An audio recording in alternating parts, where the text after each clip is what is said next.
என்னை பார்த்து என்ன கேள்வி கேட்டாரு தெரியுமா நம்ம வீட்டு சின்ராசு? பட்டுமா, உனக்கு கொழுக்கட்டைலாம் செய்ய தெரியுமாடா? போன வருஷம் விநாயகர் சதுர்த்திக்கு தாங்க செஞ்சு கொடுத்தேன். தின்ன வாய் என்னெல்லாம் கேள்வி கேட்குற அளவுக்கு ஆயிருக்கு. கேட்ட வாயை சும்மா விடலாமா? கொழுக்கட்டை வச்சு அடைச்சிடலான்னு சொல்லிட்டு தான் சின்ராசுக்காகவும் அப்படியே உங்களுக்காகவும் ராகி மாவு வச்சு கொழுக்கட்டை பண்ணிகிட்ருக்கேன். கண்டிப்பாக ரெசிபி இப்போ ஷேர் பண்ண மாட்டேன். நாளைக்கு 11:59 AM போடுற லாங் வீடியோவில் டீட்டெயிலாக ஷேர் பண்ணியிருக்கேன். மறக்காமல் வந்து அட்டெண்டன்ஸ் போட்டுருங்க. வெல்லம் உடைக்கலான்னு மத்து யூஸ் பண்ணி அம்மிக்கல்லை யூஸ் பண்ணி தட்டி செம்ம சவுண்டு. மேலே இருக்கிற ஹவுஸ் ஓனர் கீழே என்னம்மா சத்தம் அப்படின்னு கேட்குற அளவுக்கு வச்சுக்கிட்டேன்.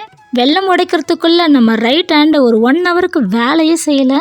கொழுக்கட்டைக்கு ஹைலைட்டே அதில் ஸ்டஃப் பண்ணுற பூரணம் தான். நான் என்ன பூரணம் வச்சுருப்பேன்றதை கெஸ் பண்ணி கமெண்ட் பண்ணுங்கள். உங்களுக்கு கொழுக்கட்டையில் என்ன பூரணம் வச்சு சாப்பிட ரொம்ப பிடிக்குன்றதையுமே மென்ஷன் பண்ணுங்கள். வித்தியாசமாக இருந்தால் கண்டிப்பாக ட்ரை பண்ணுற விநாயகர் சதுர்த்திக்கு. செஞ்ச கொழுக்கட்டையை சின்ராசு வாயில் கொடுத்ததுமே சாப்பிட்டு பார்த்துட்டு, பட்டுமா நீ வேறு லெவல்ரா, டேஸ்ட்டு சூப்பராக இருக்குடா.